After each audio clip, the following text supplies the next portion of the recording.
الحمد لله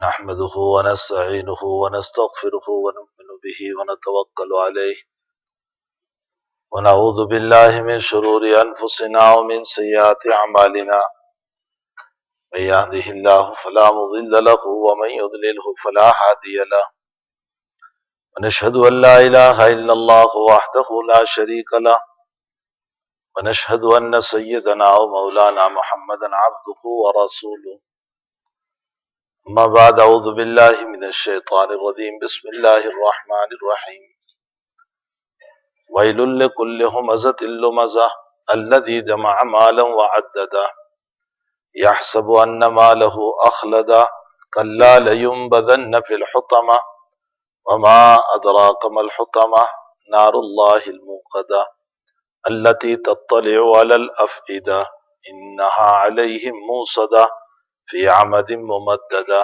صدق اللہ العظیم۔ بزرگوں، بھائیو، دوستو، عزیزو،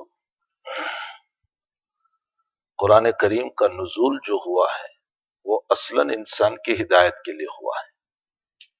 ہاں، ضمنی مسائل اس میں ہیں، اور وہ ضمنی مسائل یہ ہیں کہ اگر کوئی انسان بعض صورتوں کو شفا کی نیت سے پڑھتا ہے تو اللہ تعالیٰ اس کو شفا عطا فرماتے ہیں۔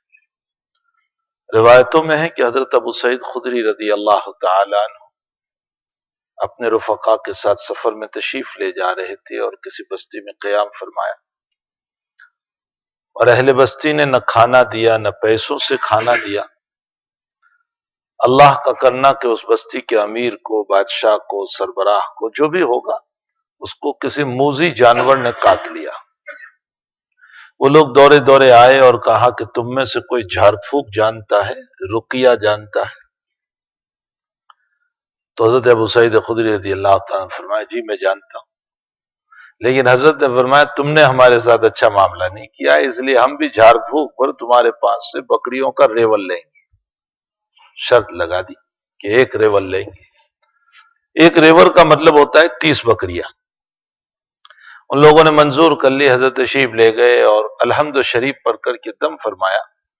روایت میں ہے کہ تعالیٰ جل شانہ نے ان کو شفا عطا کر دی، تو بکریوں کا ایک ریول لے لیا ان سے۔ لیکن رفقا سے حضرت نے یہ فرمایا کہ ابھی ہم اس مال کو تقسیم نہیں کریں گے جب تک کہ جناب رسول اللہ صلی اللہ علیہ وسلم سے مسئلہ نہ پوچھ لیں، پہلے حضرت سے معلوم کر لیں کہ آیا یہ کھانا جائز بھی ہے یا نہیں۔ حضرت سے جا کر کے مسئلہ پوچھا تو حضرت نے فرمایا بالکل کھا سکتے ہو، بلکہ حضرت نے محبتاً فرمایا بھائی میرا بھی حصہ رکھیو۔ حضرت نے فرمایا میرا بھی حصہ رکھیو۔ میں اکثر اس روایت پر ایک بات کہا کرتا ہوں کہ حضرت کا مزاج کھٹی کری پی کر بیٹھنے کا نہیں تھا۔ حضرت کا یہ مزاج نہیں تھا کہ بالکل کسی سے بات نہ کرتے ہو، ہنستے نہ ہو، قطعاً حضرت کا مزاج نہیں تھا۔ حضرت کا مزاج یہ تھا کہ چھوٹوں کے ساتھ چھوٹے، بڑوں کے ساتھ بڑے، جوان کے ساتھ جوان۔ 20 سال پہلے میرا حج کا سفر ہوا تھا، میں نے خود ثقیفہ بنو ساعدہ دیکھا ہے، یہ تو اب توڑ دیا گیا۔ ثقیفہ بنو ساعدہ کس کو کہتے ہیں؟ آپ لوگ تو ہندوستان پاکستان سے آئے ہوئے ہیں، اپنی اپنی بستیوں میں آپ نے دیکھا ہوگا کہ بستیوں کے باہر یا بستیوں کے بیچ میں ایک چبوترا سا بنا دیا جاتا ہے، ایک قبہ سا بنا دیا جاتا ہے، ایک چوراہا بنا دیا جاتا ہے جس پر چھت بھی کبھی کبھی ڈال دیا کرتے ہیں، اور جوان گاؤں کے آ کر کے وہاں بیٹھ جایا کرتے ہیں۔ یہ ہے ثقیفہ کی حقیقت۔ مدینے میں صحابہ کرام نے جو ثقیفہ بنایا تھا وہ اس طرح کا تھا، صحابہ وہاں جا کر بیٹھتے تھے۔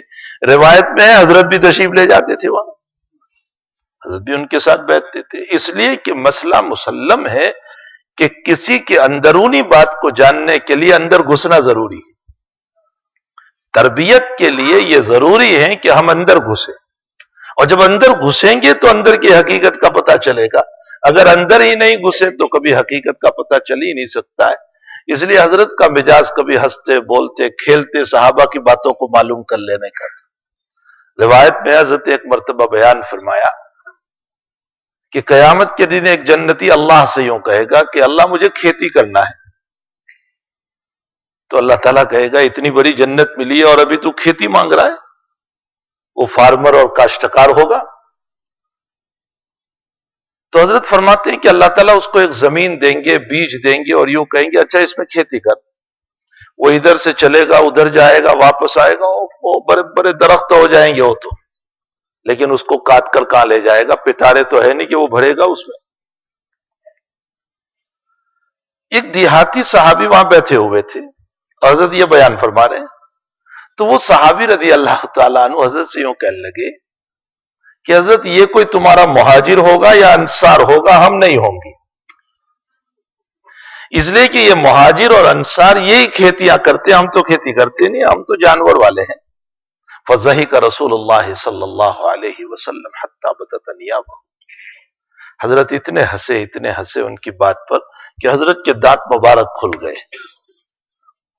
انیاب کا نمبر تو بہت بعد میں آتا ہے، ثنایا ہے، زواہق ہے، اور اس کے بعد نواجز ہے، اور اس کے بعد انیاب ہے. بہت بعد میں انیاب کا نمبر، یعنی حضرت کا منہ کھلا.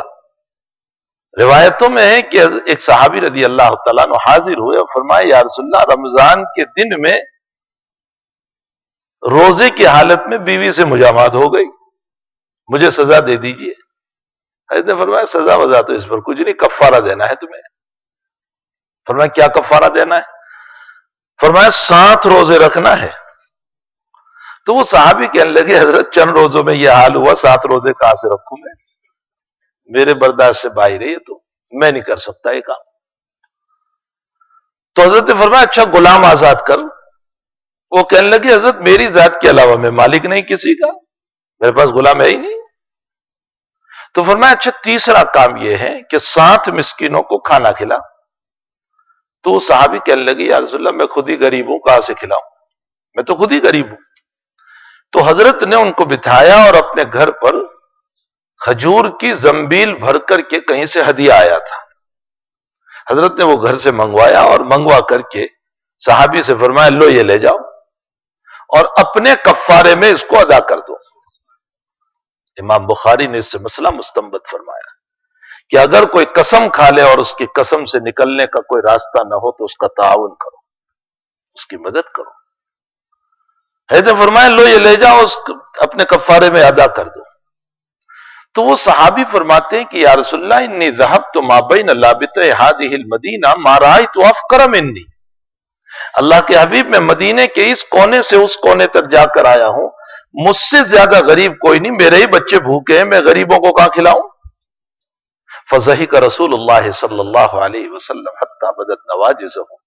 حضرت ان کی بات پر ہنس پڑے اور ہنس کر کے اتنے ہنسے کہ آپ کے نواجز کھل گئے. اور حضرت نے فرمایا اچھا جا اپنے بچوں کو کھلا دے.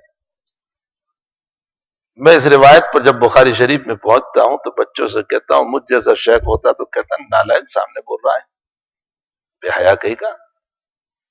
لیکن حضرت جانتے تھے کہ اگر میں نے اس کو داتا یا اس کو کچھ بھی کہا تو خطرہ ہے اس بات کا کہ کہیں یہ ایمان سے نہ نکل جائے، اور ایمان کی حفاظت شدید ضروری ہے. ابو داؤد شریف میں روایت ہے کہ ایک عورت آئی، اس نے کہا یا رسول اللہ میں ایمان تو قبول کر رہی ہوں لیکن ایک شرط، مجھے نوحہ کی اجازت دی جائے. نوحہ کا معنی ہوتا ہے زور زور سے چلانا، کپڑے پھاڑ کر رونا، اور حضرت نے اس سے منع فرمایا تھا کہ نوحہ حرام ہے. اور یہ عورت کہہ رہی ہے کہ حضرت مجھے اجازت دیجیے نوحہ کرنے کی، تبھی میں ایمان قبول کروں گی. حضرت نے فرمایا تجھے اجازت ہے نوحہ کی. غالباً حضرت انس راوی ہے یا کوئی اور صحابی راوی ہے، وہ فرماتے ہیں کہ سوال کیا حضور پاک صلی اللہ علیہ وسلم سے حضرت آپ نے تو نوحہ سے منع کیا ہے، حرام قرار دیا ہے آپ نے، اور آپ اس کو نوحہ کی اجازت دے رہے ہیں. تو اللہ کے حبیب نے فرمایا یہ نوحہ گناہ کبیرہ ہے، توبہ کر لے گی مسئلہ ختم ہو جائے گا، لیکن اگر میں نے اس کو اجازت نہیں دی تو یہ ایمان ہی قبول نہیں کرے گی، ہمیشہ جہنم میں چلی جائے گی. ایمان اصل اصول. امام غزالی رحمت اللہ علیہ نے احیاء العلوم میں ایک عجیب و غریب بات لکھی ہے. حضرت امام غزالی رحمت اللہ علیہ فرماتے ہیں کہ دیکھو اللہ تعالیٰ کبھی دولت دے کر ایمان کی حفاظت کرتا ہے اور کبھی دولت لے کر ایمان کی حفاظت کرتا ہے، اس لیے کہ اللہ کو دولت محبوب نہیں ہے، ایمان محبوب ہے. اگر دولت اللہ کو محبوب ہوتی تو مشرکوں کو، کافروں کو، باغیوں کو، نہ ماننے والوں کو نہ دیتا. دولت محبوب نہیں ہے، اصل محبوب ایمان ہے. امام غزالی فرماتے ہیں کہ کبھی اللہ دولت دے کر ایمان کی حفاظت کرتا ہے. دولت اس کو دیتا ہے کہ خطرہ ہے اس کے باب میں کہ اگر اس کو غربت دے دی گئی، پیسے نہیں دیے گئے، غریب بنایا گیا تو اس کی غریبی میں کلمہ کفر بول پڑے گا، ایمان چلا جائے گا اس کا. تو اللہ اس کو دولت دے کر اس کے ایمان کی حفاظت کرتا ہے. ابو نعیم نے کتاب الحلیہ میں روایت نقل فرمائی ہے، کاد الفقر ان یکون کفرا.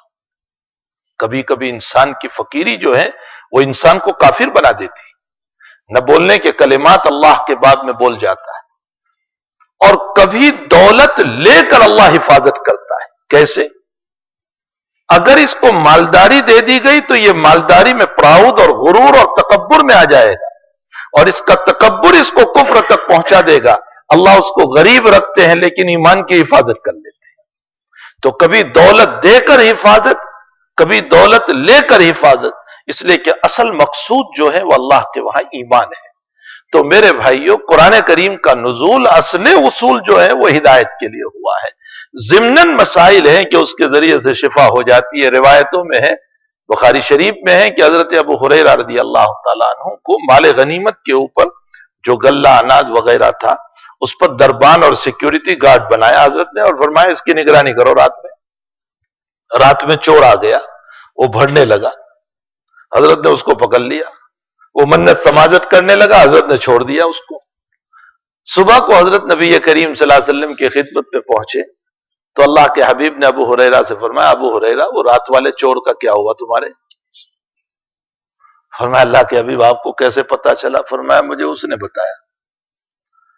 فرمایا یا رسول اللہ وہ آیا تھا، غلہ بھر رہا تھا، میں نے اس کو پکڑنے کی کوشش کی، اس نے منت سماجت کی، مجھے رحم آ گیا، میں نے چھوڑ دیا اس کو. فرمایا وہ جھوٹا ہے، آج آئے گا. پھر دوسری رات پھر آیا وہ، اور جب دوسری رات پھر بھرنے لگا تو حضرت نے پھر پکڑ لیا. فرمایا آج نہیں چھوڑوں گا تجھے. پھر وہ رونے لگا، حضرت کو رحم آیا، چھوڑ دیا. دیکھو ایک کام کی بات. حضرت امام غزالی رحمت اللہ علیہ نے لکھا ہے کہ معبود کا اثر عابد پر پڑتا ہے. بہت سمجھیں اس مسئلے کو، اہل علم خوب سمجھ سکتے ہیں. معبود کا اثر عابد پر پڑتا ہے. جس کا معبود پتھر ہے اور پتھر میں سختی ہے، اس کے ماننے والوں کا دل بھی پتھر کی طرح سخت ہوتا ہے. اور جس کا معبود رحمان اور رحیم ہے، جس کی صفت رحمان ہے، اس کے ماننے والے عابدین کا دل بھی رحمت سے بھرا ہوا ہوتا ہے. یہ ایک مسلم مسئلہ ہے. معبود کا اثر جو ہے وہ عابد پر پڑتا ہے. چونکہ مسلمان اپنے رب کو مانتے ہیں اور وہ رب کی صفت غالب جو ہے وہ رحمت ہے. سبقت رحمتی غضبی، اس نے خود اپنے عرش کے اوپر لکھ دیا ہے. میں میرے مکان پر لکھتا ہوں ھذا من فضل ربی، اور اللہ نے اپنے عرش پر لکھا ہوا ہے سبقت رحمتی غضبی، میری رحمت میرے غصے پر غالب ہے. تو جس کی صفت رحمت غالب ہے اس کے ماننے والے عابدین کے دل میں بھی رحم و کرم کا جذبہ ہے. اسی لیے آپ دیکھیں مسلمان کی شان یہ ہے کہ اس کے کتنے ہی زیادہ ستانے والا ہو لیکن عید کے دن مل جاتا ہے یہ اسے معاف کر دیتا ہے، سینے سے لگا لیا کرتا ہے، اس لیے کہ اس کے رب کی صفت رحمان و رحیم ہے. اور ایک وہ کساوت قلبی والے لوگ ہیں کہ جو ایک ایک وقت میں ایک حاملہ عورت جس کو عنقریب بچہ پیدا ہونے والا ہے، 2002 کے فسادات کی طرف میں اشارہ کر رہا ہوں ہندوستان کے، کہ شام کو وہ عورت بچہ جننے والی ہے، مسلمان عورت ہے، اور صبح کو 22 آدمی اس پر ریب کرتے ہیں اور پیٹ چیر کر بچہ نکالتے ہیں اور ماں کے سامنے بچے کے 2 ٹکڑے کر کے پھینک دیتے ہیں اور رحم تک نہیں آتا. اس لیے کہ جس کا معبود پتھر ہوا کرتا ہے اس کا دل جو ہے وہ بھی سخت ہوا کرتا ہے. تو بہرحال حضرت ابو ہریرہ فرماتے ہیں مجھے رحم آ گیا، دوسرے دن بھی میں نے چھوڑ دیا اسے. حضرت نے صبح پھر پوچھ لیا ابو ہریرہ رات والے چور کا کیا ہوا؟ تو میں حضرت آیا تھا، معافی ظلامی ہوں، بھاگ گیا، میں چھوڑ دیا اس کو. فرمایا آج پھر آئے گا وہ. تیسرے دن پھر وہ آیا، اب بھرنے لگا. حضرت نے فرمایا آج نہیں چھوڑوں گا تجھے، روزانہ جھوٹ بولتا ہے، آج نہیں چھوڑوں گا. وہ کہنے لگا میں تجھے ایک وظیفہ بتا دوں، اگر تو وہ پڑھ لے تو تیرے مال کی مکان کی حفاظت ہو جائے گی، مجھے چھوڑ دے گا تو؟ کہا اچھا وظیفہ بتا دے، میں چھوڑ دوں گا. اب شرط طے ہو گئی. تو اس نے وظیفہ بتایا کہ آیت الکرسی پڑھ لیا کرو، اس آیت الکرسی کے پڑھنے سے اللہ تعالی شیطان سے، چوروں سے، ڈکیتوں سے مکان کی حفاظت کر لیا کرتا ہے۔ جب شرط طے ہو گئی تھی اس نے وظیفہ بتا دیا، حضرت نے اسے چھوڑ دیا۔ صبح کو حضرت نے پھر پوچھ لیا رات والے چور کا کیا ہوا؟ فرمایا حضرت شرط طے ہو گئی تھی، اس نے مجھے یہ وظیفہ بتایا تو اس پر میں نے چھوڑ دیا۔ حضرت نے فرمایا بات صحیح کہی وہ جھوٹا ہے، بات صحیح کہی وہ خود جھوٹا ہے۔ اور پھر حضرت نے فرمایا تم جانتے ہو ابو ہریرہ وہ کون تھا؟ فرمایا وہ شیطان تھا جو 3 دن سے آ رہا تھا۔ یہ صحیح ترین بخاری شریف کی روایت ہے۔ تو آیت الکرسی کے پڑھنے سے گھر کی حفاظت ہوتی ہے، جناب رسول اللہ صلی اللہ علیہ وسلم کا فرمان ہے۔ بسم اللہ پڑھ کے دروازہ بند کرو، گھر کی حفاظت ہوتی ہے، اللہ کے حبیب کا فرمان ہے۔ تاریخ بغداد میں واقعہ لکھا ہے کہ جس رات حضرت علی رضی اللہ تعالیٰ عنہ کا انتقال ہوا، بغداد کی جامع مسجد کے قریب ایک بچہ رو رہا تھا، تو ایک بڑا بلہ اس کے پاس گیا اور عربی میں باتیں کرنے لگا اور اس سے کہا کہ کیوں رو رہا ہے تو اس نے کہا کہ میرے باپ نے مجھ کو مار کے نکال دیا ہے اور میں بھوکا ہوں، کھانا مجھے میسر نہیں ہے۔ تو کہا تیرا مکان کون سا، میں کھانا لا دوں؟ تو اس نے مکان بتایا کہ یہ میرا مکان ہے۔ بلہ اس مکان پہ گیا اور پھر واپس آ گیا، اور واپس آ کر کے اس نے یوں کہا کہ میں تیرے مکان کا دروازہ نہ کھول سکا اس لیے کہ تیرے باپ نے بسم اللہ پڑھ کے بند کیا ہے اور میں شیطان ہوں، اس لیے میں تیرے گھر کا دروازہ نہیں کھول سکا۔ جناب رسول اللہ صلی اللہ علیہ وسلم کی ایک ایک بات 100% سچی، جس میں انکار کی کوئی گنجائش نہیں۔ بسم اللہ پڑھ کے دروازہ بند کرو گے یہ فائدہ ہوگا، آیت الکرسی پڑھو گے یہ فائدہ ہوگا، الحمد شریف پڑھو گے یہ فائدہ ہوگا، معوذتین پڑھو گے یہ فائدہ ہوگا۔ خود اللہ کے نبی پر سحر ہوا، جادو ہوا، لبید شاعر نے کیا جو یہودی تھا، اور یہودیوں میں جادو پہلے سے ہے، اسی لیے موسیٰ کو جو اللہ تعالیٰ نے جو معجزہ عطا فرمایا تھا وہ بھی ایسا ہی معجزہ دیا تھا۔ تو جادو ان میں پہلے سے ہے۔ قرآن کریم میں مستقلاً نقل کیا گیا ہاروت و ماروت، جہاں پورا واقعہ پہلے ہی پارے میں نقل کیا گیا ہے، ببابل ہاروت و ماروت، اور اتنا سخت جادو وہ سکھاتے تھے جس کو قرآن نے نقل کیا ہے کہ میاں بیوی کے درمیان تفریق ہو جاتی تھی، جدائی ہو جاتی تھی، جھگڑے ہو جاتے تھے، طلاق ہو جاتی تھی، اس طرح کا وہ جادو کیا کرتے تھے۔ اور آج بھی یہود میں جادو بہت ہے، سحر بہت ہے۔ تو اللہ کے حبیب پر جس نے جادو کیا تھا اس کا نام تھا لبید، وہ شاعر تھا، وہ یہودی تھا، اور اتنا سخت جادو کیا تھا کہ حضرت امور دنیا کو بھول جاتے تھے۔ بیوی کے پاس جا کر آئے، بھول گئے میں نہیں گیا، ابھی یہ کام کیا، بھول گئے میں، لیکن دین کے اندر کوئی فرق نہیں پڑتا تھا، دینی مسائل بالکل محفوظ۔ امور دنیا کے باب میں محدثین نے لکھا ہے کہ اگر وہ جادو امت کے کسی فرد پر ہو جاتا جو حضرت پر کیا گیا تھا تو شاید وہ امت کا فرد اپنا سر دیوار میں مار مار کر ٹکرا کر مر جاتا، ایسا سخت جادو تھا جو جناب رسول اللہ صلی اللہ علیہ وسلم پر ہوا تھا، اور 40 دن تک اس کے اثرات رہے۔ بالآخر روایت میں ہے کہ جبریل و میکائیل خواب میں تشریف لائے، نبی کا خواب وہی ہے، دونوں نے بات کی اور فرمایا کیا ہے ان کو؟ فرمایا سحر ہے۔ کس نے کیا؟ لبید نے۔ کہاں ہے اور کس میں کیا ہے؟ فرمایا حضرت کے بال استعمال ہوئے، اور حضرت جس سے کنگا کرتے تھے اس کے دندانے استعمال ہوئے، اور اس کو ایک صورت بنائی گئی ہے، ایک شکل بنائی گئی ہے، اور فلاں کنویں کے اندر پتھر کے نیچے اس شکل کو دفن کیا ہے۔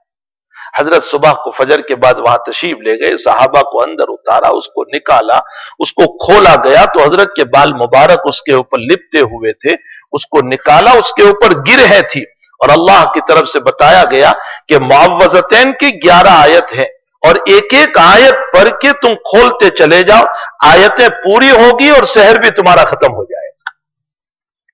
ایسا ہی ہوا، حق تعالیٰ جل شانہ نے آپ کو شفا عطا فرمائی۔ خیر یہ تو 2-3 میں نے مثالیں دی ہے، قرآن کریم میں شفا کے مسائل بھی، لیکن قرآن کا اصل نزول جو ہے وہ اس کے لیے نہیں ہوا ہے کہ میں وظیفے پڑھتا رہوں اور میں تعویذات بناتا رہوں اور میں یہ لکھ کر دیتا رہوں، اس کے لیے قرآن کا نزول نہیں ہوا۔ قرآن کا نزول جو اصلاً ہوا ہے، ان ھذا القرآن یہدی للتی ہی اقوم، قرآن کریم جو نازل ہوا ہے وہ اصل ہدایت کے لیے نازل ہوا، اور میرے بھائیوں یہ بات مسلم ہے کہ جو قرآن سے وابستہ ہوتا ہے حق تعالیٰ اپنی رحمتوں سے مالا مال کر دیتے ہیں. جو قرآن سے رمضان سے متعلق لوگ پوچھتے رہتے ہیں کیا عبادت کریں، سب سے بڑی عبادت رمضان کی تلاوت قرآن ہے.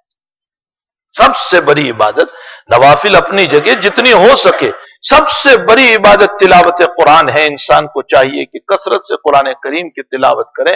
ہمارے اکابر کے باب میں بعض اکابر کے باب میں لکھا ہے کہ پورے رمضان میں 60 قرآن پورے کرتے تھے. 60 قرآن، دن کا ایک رات کا ایک. امام شافعی رحمت اللہ علیہ کے باب میں لکھا ہے 45 قرآن پورے کرتے تھے. بعض اکابر کے باب میں لکھا ہے 30 قرآن پورے کرتے تھے. میں آپ سے کہتا ہوں چلیے آپ اتنا نہیں کر سکتے، روزانہ 3 پارے تو پڑھ سکتے ہیں. اگر روزانہ 3 پڑھو گے، ایک عشرے میں 1 قرآن پورا ہو جائے گا، 3 عشرے میں 3 قرآن پورا ہو جائے گا. 3 قرآن تو وہ ہو گئے، اور ایک تراوی میں آپ نے سن لیا 4 قرآن ہمارے پاس ذخیرہ آخرت ہو جائے گا. کتنا بڑا ثواب ہمارا ہو جائے گا. اگر کرنے والے ہیں تو اس کے لیے سب کچھ کرنا آسان ہو جاتا ہے. تو جو قرآن کریم سے وابستہ ہوتا ہے، میں نے ابھی ایک تحفیظ کی اور حفظ کی مجلس تھی اور بہت سارے بچے حافظ قرآن ہوئے تھے ہندوستان میں، تو میں نے ایک بات کہی کہ تبرکات کی بڑی اہمیت ہے. شیخ کا تبرک، بزرگ کا تبرک ثابت ہے، حضور پاک صلی اللہ علیہ وسلم سے ثابت ہے. اللہ کے حبیب وضو فرماتے تھے، صحابہ پانی لے لیا کرتے تھے اور اپنے چہرے پر پھیر لیا کرتے تھے. اللہ کے حبیب پاک صلی اللہ علیہ وسلم تھوکتے تھے، صحابہ لے لیا کرتے تھے. حتیٰ کہ ناک کا پانی نکالتے تھے، حضرت لے لیا، صحابہ لے لیا کرتے تھے اپنے بدن پر. تبرکات اپنی جگہ مسلم ہے، اس میں کوئی شک نہیں. بلکہ ایک مرتبہ اللہ کے حبیب پاک صلی اللہ علیہ وسلم پانی نوش فرما رہے تھے اور ادھر ایک بچہ بیٹھا ہوا تھا اور ادھر ابو بکر صدیق بیٹھے ہوئے تھے، عمر بیٹھے ہوئے تھے. تقسیم کے اعتبار جب پینے والا کسی کو پانی دینا چاہے تو یمین سے دائیں طرف سے ابتدا ہوگی، بائیں طرف سے نہیں. یمین والے کا حق ہوگا، بائیں والے کا نہیں، لیفٹ والے کا نہیں ہوگا. اب ادھر دائیں طرف میں یمین میں بچہ بیٹھا ہے اور ادھر مشائخ بیٹھے ہوئے. تو حضرت نے اس بچے سے پوچھا، کیا پوچھا؟ بیٹے اگر تیری اجازت ہو تو میں ابو بکر کو دے دوں. کیوں پوچھا اللہ کے حبیب نے؟ کہ حق تیرا ہے. امت کو مسئلہ بتایا کہ چھوٹے پن کی بنیاد پر کسی کے حق کو ضائع نہ کرو. چھوٹا ہے تو کیا ہوا، اس کا حق ہے. بیوہ ہے تو کیا ہوا، اس کا حق ہے. یتیم ہے تو کیا ہوا، اس کا حق ہے. غریب ہے تو کیا ہوا، اس کا حق ہے. صاحب حق کے حق کو ضائع نہ کرو. مشائخ بیٹھے ہوئے، لیکن حضرت نے بچے سے پوچھا، حالانکہ آپ نبی تھے. فرمایا بیٹے تیری اجازت ہو تو میں دے دوں. تو بچے نے کیا جواب دیا؟ حضرت میں تو خود ہی تبرک کے لیے بیٹھا ہوا ہوں، مجھے تو خود ہی تبرک کی ضرورت ہے. تو حضرت نے دے دیا پیالہ ان کو. یہ نہیں کہا کہ ابو بکر لو میں آپ کو دے رہا ہوں، بچے کو دے دیا. امت کو مسائل سکھا گئے جناب رسول اللہ صلی اللہ علیہ وسلم، عجیب و غریب مسائل. میری اور آپ کی زندگی سے وہ اصول، وہ ضوابط، وہ قواعد، وہ قانون، وہ زندگی گزارنے کا سلیقہ، وہ طریقہ سب نکل چکا ہے. بس ایک رسمی طور پر ہماری زندگی چل رہی ہے. اسی لیے میں جگہ جگہ کہتا ہوں مشائخ سے وابستہ رہو. اگر مشائخ سے وابستہ رہو گے تو انشاءاللہ زندگی گزارنے کے اصول آئیں گے. اور اگر مشائخ سے وابستہ نہ رہے تو یاد رکھو ایک جانور کی طرح میری اور آپ کی زندگی گزرے گی. کوئی اصول ہمارے پاس نہیں ہوں گے. جب چاہیں گے کسی کو فون کر لیں گے، نہ وقت دیکھا، نہ رات دیکھی، نہ دن دیکھا. جب چاہیں گے ایک کو دعوت ہوگی، 4 کو لے کر کے چلے گئے اور سوچتے ہیں تو اس میں کیا ہو گیا. اللہ کے حبیب کو ایک صحابی نے دعوت دی، وہ خیاط تھے، وہ ٹیلر تھے. انہوں نے دعوت دی اللہ کے حبیب پاک صلی اللہ علیہ وسلم کو اور فرمایا حضرت آپ کے ساتھ 4 ساتھی آئے، آپ کے ساتھ 5 ہو جائیں گے. حضرت تشریف لے گئے تو ایک صاحب جو حضرت کو ملنے کے لیے آئے تھے وہ پیچھے پیچھے ہو گئے. جب اس صحابی کے مکان پر حضرت پہنچے تو حضرت نے فرمایا یہ خود آئے ہیں، میں نہیں لایا. صحابی کو فرمایا آپ چاہیں تو اجازت دیں ورنہ ان کو واپس کر دیں. اصول بتایا امت کو. یہ امت اصولی امت ہے، اس لیے کہ یہ امت جو ہے خرافاتی واقعات کے اوپر نہیں ہے کہ من گھڑت 2-4 واقعات اور کہانیاں ہو اور اس کے اوپر شریعت محمدی قائم ہو گئی ہو، جیسے عیسائیوں نے اپنا مذہب بنا رکھا ہے. یہ چند خرافاتی اور بناوٹی واقعات پر شریعت نہیں ہے، یہ شریعت قیامت تک چلنے والی ہے۔ اور جو دوام پذیر چیز ہوتی ہے وہ اصول پر ہوا کرتی ہے، وہ ضوابط والی ہوا کرتی ہے، وہ قوانین والی ہوا کرتی ہے، وہ لا کے اوپر چلنے والی ہوا کرتی ہے۔ تو جناب رسول اللہ صلی اللہ علیہ وسلم نے امت کو اصول دیے ہیں، اگر ان اصول کے مطابق میری اور آپ کی زندگی گزرے، خدا پاک کی قسم ہماری زندگی کامیاب ہو جائے گی۔ اس لیے کہتے ہیں مشائخ سے وابستہ رہو، مشائخ سے اگر تم وابستہ رہو گے تو وہاں اصول ملیں گے۔ حضرت اقدس حکیم الامت حضرت اقدس تھانوی رحمۃ اللہ علیہ فرماتے، حضرت کے وہاں تو بڑے اصول تھے، بڑے زبردست اصول تھے۔ ایک صاحب آئے اور بیٹھ گئے، حضرت نے فرمایا کیوں تشریف لائے؟ فرمایا حضرت تعویذ چاہیے۔ حضرت نے فرمایا کس کی تعویذ؟ فرمایا بیٹا بیمار ہے۔ اچھا اتنا سا بول کر وہ خاموش ہو گئے، حضرت نے لکھ دیا۔ اس کے بعد کہنے لگے حضرت دوسری تعویذ۔ حضرت نے فرمایا میں تعویذ بنانے بیٹھا ہوں یا کام کرنے بیٹھا ہوا؟ بڑے اصول تھے حضرت کے وہاں، بے اصول۔ پھر حضرت نے ایک ملفوظ میں فرمایا لوگ کہتے ہیں اشرف علی قصاب ہے، قصاب کاٹنے والا۔ فرمایا لوگ کہتے ہیں اشرف علی قصاب ہے۔ فرمایا کیا کروں، لوگ بیل بن کر آتے ہیں، مجھے قصاب بننا ہی پڑتا ہے۔ سیدھے سیدھے آئیں گے میں بھی سیدھا سیدھا رہوں گا، لیکن لوگ جو ہیں جانور بن کر آتے ہیں تو مجھے بھی ویسا ہی بننا پڑتا ہے۔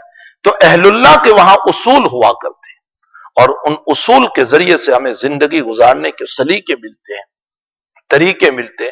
تو خیر میرے بھائیوں، میں تو یہ کہہ رہا تھا کہ حضور پاک صلی اللہ علیہ وسلم نے امت کو زندگی گزارنے کے سلیقے اور طریقے دیے، اور حضرت امت میں گھسے، صحابہ کے ساتھ رہے اور ان کے مسائل کو اندر سے سمجھا، اور مسائل کو سمجھنے کے بعد پھر ان کی اصلاح فرمائی۔ یہ نہیں تھا کہ حضرت کبھی ہنستے ہی نہ ہو اور حضرت کبھی بولتے ہی نہ ہو اور حضرت ہر وقت جو ہے اس طرح رہتے ہو کہ گویا امت ہر وقت آپ سے، ایسا نہیں تھا۔ حضرت کا مزاج تو بڑا عجیب و غریب تھا۔ بخاری شریف میں ایک روایت عجیب و غریب ملتی ہے، حضرت عائشہ رضی اللہ تعالیٰ عنہ فرماتی اللہ کے حبیب ایک درخت وہ ہے جس پر سارے لوگوں نے اپنی اونٹنیاں چرائی ہے، اور ایک درخت وہ ہے جس پر کسی نے اپنی اونٹنی نہیں چرائی، تو آپ اپنی اونٹنی کے لیے کون سا جانور پسند کرو، کون سا درخت پسند کرو؟ تو حضرت کہنے لگے میں اس درخت کو پسند کروں گا جس پر کسی نے اپنی اونٹنی نہیں چرائی۔ عائشہ کہنے لگی میں ہی تو ہوں، ساری بیویاں تو اور جگہوں سے ہو کر آئی ہے، یعنی دوسروں نے اپنی اونٹنیاں چرائی ہے، کوئی بیوہ ہے، کوئی مطلقہ ہے، اور میں ایک کنواری لڑکی ہوں جو سیدھی آپ کے نکاح میں آئی۔ اور حضرت ہنس رہے ہیں ان کی بات کے اوپر۔ ایسے کئی واقعات الافق کے اندر عجیب و غریب، جب آپ کی برات اتری، حضرت عائشہ رضی اللہ تعالیٰ عنہ کی برات اتری، جناب رسول اللہ صلی اللہ علیہ وسلم پر وہ قرآنی آیات اتری، اور خود ابو بکر صدیق کے مکان میں حضرت ہے اور وہیں پر آیات اتری، اور جب حضرت وہی ختم ہوئی، حضرت بیٹھے اور برات کی آیتیں سنائی، تو حضرت عائشہ رضی اللہ تعالیٰ عنہ کی والدہ کہنے لگی قومی یا عائشہ، عائشہ کھڑی ہو جاؤ، شکریہ ادا کرو حضرت کا، دیکھو تمہاری برات آ گئی، تمہاری پاک دامنی کا اعلان ہو گیا، قرآن کریم میں اترا۔ تو حضرت عائشہ کہنے لگی میں ان کا شکریہ کیوں ادا کروں، یہ تو سچ مان گئے تھے، میں تو اس کا ادا کروں گی جس نے میری برات اتاری۔ کس کو کہہ رہی؟ جناب رسول اللہ صلی اللہ علیہ وسلم کو۔ میں ان کا شکریہ کیوں ادا کروں، یہ تو سچ مان گئے تھے، میں تو اس کا ادا کروں گی جس نے میری برات اتاری۔ حضرت ہنس رہے ایک، حالانکہ امت کا کوئی فرد اگر نبی پر یہ جملہ بول دے ایمان کا خطرہ ہو جاتا ہے، لیکن وہ ایک عورت اور میاں بیوی کا مسئلہ ہے جو آپس میں ایک نخرے اور نزاکت کے مسئلے ہوا کرتے ہیں۔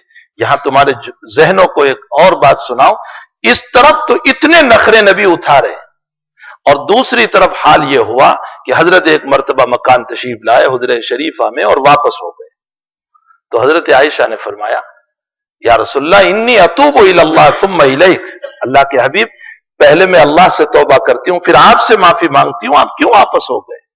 امت کو سلیقہ سکھایا معافی مانگنے کا، کہ جب تم کسی سے معافی مانگو تو پہلے یوں کہو میں اللہ سے معافی مانگتا ہوں پھر آپ سے معافی مانگتا ہوں۔ کیوں؟ اللہ سے معافی مانگتا ہوں جب تم پہلے بولو گے تو سامنے والے کا دل نرم ہو جائے گا۔ معافی مانگنے کا طریقہ بتایا ہمارے اکابر نے، جو حدیث کو قرآن کو کھولا ہے۔ حضرت شیخ رحمت اللہ علیہ نے ایک مرتبہ جو سلسلہ حضرت مولانا آدم صاحب اللہ تعالیٰ ان کو صحت عافیت عطا فرمائے، جو سلسلہ حضرت شیخ رحمت اللہ علیہ کا، سنو کام کی بات بتاؤں، حضرت شیخ نے ایک مرتبہ مجلس میں فرمایا، جو میں نے میرے حضرت شیخ یونس صاحب سے سنا، فرمایا ہمارے حضرت نے یوں فرمایا تھا کہ یہ بتاؤ تم درود شریف کس نیت سے پڑھو گے، درود شریف کس نیت سے پڑھو گے؟ اب ہمیں کچھ بھی پتا نہیں کہ درود شریف کس نیت سے پڑھتے، بس پڑھتے ہیں، لیکن نیت کیا ہونی چاہیے؟ فرمایا حضرت شیخ رحمت اللہ علیہ نے یوں فرمایا تھا کہ جب درود شریف پڑھو تو یہ نیت کرو اللہ کا حکم ہے، نبی کا حق ہے، اللہ کا حکم ہے صلو وسلم، اور نبی کا حق ہے، فرمایا اس نیت سے درود شریف پڑھو، اب تمہیں درود شریف میں جان پیدا ہو جائے گی، تمہاری روح چل پڑے گی جناب رسول اللہ صلی اللہ علیہ وسلم کی طرف، اور فرمایا جب نبی کی طرف تمہاری روح چلے گی تو پھر نبی کی روح بھی تمہاری طرف متوجہ ہوگی، اور جب نبی کی روح متوجہ ہوگی تو اللہ بھی تمہاری طرف نگاہ کرم کر لے گا، اس لیے کہ ان کنتم تحبون اللہ فاتبعونی یحببکم اللہ ویغفر لکم ذنوبکم۔ تو بہرحال میرے بھائیوں، میں یہ کہہ رہا تھا کہ شریعت مطہرہ میں قرآن کریم جو ہے وہ اس لیے اللہ تعالیٰ نے ہم کو عطا فرمایا ہے، تو اس پر میں روایت سنا رہا، حضرت تشریف لائے واپس ہو گئے، عائشہ نے فرمایا حضرت میں اللہ سے معافی مانگتی ہوں، پھر آپ سے آپ واپس کیوں ہو گئے؟ فرمایا یہ جو تو نے پردہ دروازے پر لٹکایا ہے اس پر ذی-روح کی تصویر ہے، جاندار کی تصویر ہے، اور جہاں جاندار کی تصویر ہو وہاں رحمت والا فرشتہ نہیں جاتا تو رحمت والا نبی بھی نہیں آئے گا۔ سارے نخرے برداشت کر رہے ہیں لیکن شریعت کے خلاف جب کوئی قدم اٹھا عائشہ کا تو پکڑ فرما دی۔ ہمیں بھی چاہیے کہ یہ طریقہ اپنائے، اپنی بیوی کے سارے نخرے برداشت کرے، لیکن جب وہ خلاف شریعت چلنے لگے کہ میں بال نہیں ڈھانکوں گی، میں دوپٹہ نہیں ڈالوں گی، میں اوڑھنی نہیں ڈالوں گی، میں اسکارف نہیں ڈالوں گی، میں نماز نہیں پڑھوں گی، تو کہا جائے تیرے سارے نخرے برداشت ہے لیکن شریعت کے خلاف میں برداشت نہیں کروں گا۔ یہ ہمارا مزاج ہونا چاہیے جو جناب رسول اللہ صلی اللہ علیہ وسلم نے بتایا۔ تو بہرحال میرے بھائی، قرآن ہدایت کے لیے اترا ہے، اور عجیب و غریب یہ کتاب ہے۔ میں نے تحفیظ کی مجلس میں کہا کہ تبرکات کی بڑی اہمیت ہے اور ہونی چاہیے، لیکن شیخ کا تبرک وہ باہر کا تبرک ہے، اندر کا نہیں ہے۔ بھئی شیخ نے پانی پیا بچ گیا، شیخ نے کھانا کھایا بچ گیا، تو باہر کا تبرک ہے۔ قرآن کریم ایک ایسا تبرک ہے بڑا زبردست، اور کیسا تبرک ہے قرآن کریم؟ اللہ کے اندر سے نکلا ہوا تبرک ہے، باہر کا تبرک نہیں ہے، اللہ بولا ہے اس کو، اسی لیے اگلی ساری کتابیں کتاب اللہ ہے اور ہمارا قرآن کلام اللہ ہے۔ وہ کتاب اللہ ہے، یہ کلام اللہ ہے۔ اور ایک بات نوٹ کر لیں آپ کہ لکھی ہوئی چیز میں تحریف ہو سکتی ہے، ہیرا پھیری ہو سکتی ہے، کوئی بیچ میں جملہ داخل کر سکتا ہے لکھی ہوئی چیز میں، لیکن بولی ہوئی چیز کے اندر کوئی اندر کلام داخل نہیں کر سکتا ہے۔ یہی وجہ ہے اگلی کتابوں میں تحریف ہوئی اور بہت ساری باتیں داخل ہو گئی۔ ہمارا قرآن اللہ کا بولا ہوا ہے، اس لیے آج 1400 سال سے زائد ہو گئے، اس کے ایک لفظ کے اندر بھی کوئی داخل نہیں کر سکتا اور قیامت تک داخل نہیں کر سکتا ہے۔ ایسی عظیم الشان کتاب عطا فرمائی ہے، مقصود ہدایت ہے۔ میں نے اس کی یہ سورت پڑھی، اس سورت کی مختصر میں تفسیر کر دوں۔ اللہ جل شانہ فرماتے ہیں وَيْلٌ لِكُلِّ ہُمَزَةٍ لُمَزَةٍ، ہمزہ بولتے ہیں غیبت کرنے والے، اللہ کہتے ہیں ہلاکت ہے غیبت کرنے والوں کے لیے۔ لمزہ بولتے ہیں تانا دینے والے، ہلاکت ہے تانا دینے والوں کے لیے۔ افسوس یہ ہے کہ ہماری زبان ہر وقت تانوں سے بھری ہوئی ہے، بلکہ ہم کبھی کبھی تو بولتے ہیں انہیں ہستا ہستا ہمراوی دی دعا پڑے، گجراتی میں کہتے ہیں انہیں ہستا ہستا ہمراوی دی دعا۔ وَيْلٌ لِكُلِّ ہُمَزَةٍ لُمَزَةٍ، ہلاکت ہے غیبت کرنے والوں کے لیے اور تانا دینے والوں کے لیے۔ یہ علماء کرام بیٹھے ہیں، آپ ان سے پوچھ لیں 23 سالہ نبی کی پوری زندگی نبوت کے بعد کی یا نبوت سے پہلے کی آپ اٹھا کر دیکھ لیں، حضرت کی زبان سے کسی ضعیف روایت میں بھی تانا ثابت ہوتا، آپ نے زندگی میں کوئی تانا نہیں دیا۔ پاکیزہ زبان آپ کی، امت کو یہ تعلیم دی، تانے والی زبان نہ بناؤ۔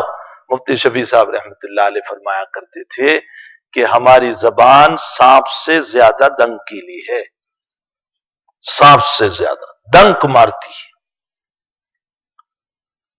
تو غیبت سے بھی احتراز اور طعنوں سے بھی احتراز۔ آگے اللہ اگرچہ یہ سورت کا نزول جو ہے وہ مکے کے ان خبیثوں سے متعلق ہوئی تھی، یہ سورت جو عاص بن وائل اور بڑے بڑے مشرکین تھے اور شرک پر ہی مارے گئے، ان لوگوں سے متعلق، لیکن قرآن صرف ان کے لیے تو نہیں ہے، ہمارے لیے بھی ہے۔ قیامت تک کے لیے قرآن تو اتارا گیا ہے۔ ہلاکت ہے ان لوگوں کے لیے جو غیبت کرنے والے اور جو طعنہ دینے والے۔ کون وہ لوگ؟ الذی جمع مالا وعدد، جن لوگوں نے مال کو جمع کیا اور گنتے رہے۔ اس کا مطلب ان کو اپنے مال پر پراؤڈ تھا، غرور تھا، تکبر تھا، اور وہ اپنے مال کے نشے میں، تکبر کے نشے میں وہ لوگوں کی غیبت کرتے تھے، برائیاں کرتے تھے، طعنہ دیتے تھے، ملامت کرتے تھے۔ الذی جمع مالا وعدد یحسب ان مالہ اخلد، ان کا یہ سمجھنا تھا کہ ہمارا مال ہمارے پاس ہمیشہ رہے گا۔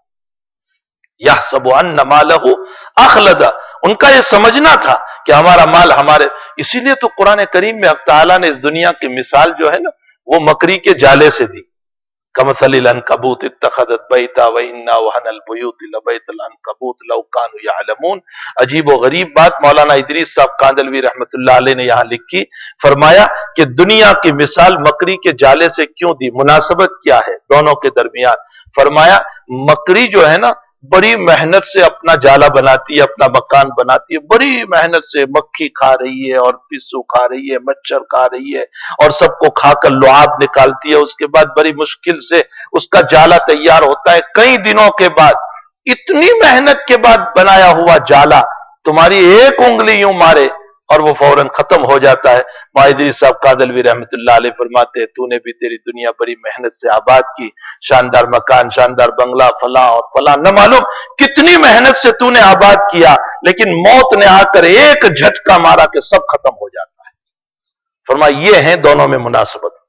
کمثل العنکبوت اتخذت بیتا وان اوہن البیوت لبیت العنکبوت، جیسے وہ کمزور ترین، اسی طرح تیری دنیا بھی کمزور ترین ہے۔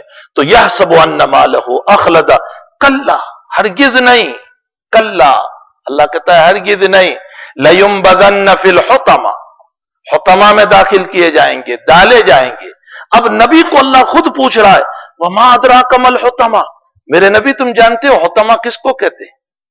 نبی کو پوچھ رہا ہے اللہ وما ادراک ما الحطمہ، اللہ تعالیٰ خود ہی جواب دے رہا ہے نار اللہ الموقدہ، اللہ کہتا ہے اللہ کی بھڑکائی ہوئی آگ ہے۔ اے انسان تیری بھڑکائی ہوئی نہیں، اللہ کی بھڑکائی ہوئی آگ ہے۔ تیری بھڑکائی ہوئی آگ کبھی نہ کبھی بجھ جاتی ہے، اللہ کی بھڑکائی ہوئی آگ کبھی بجھنے والی نہیں۔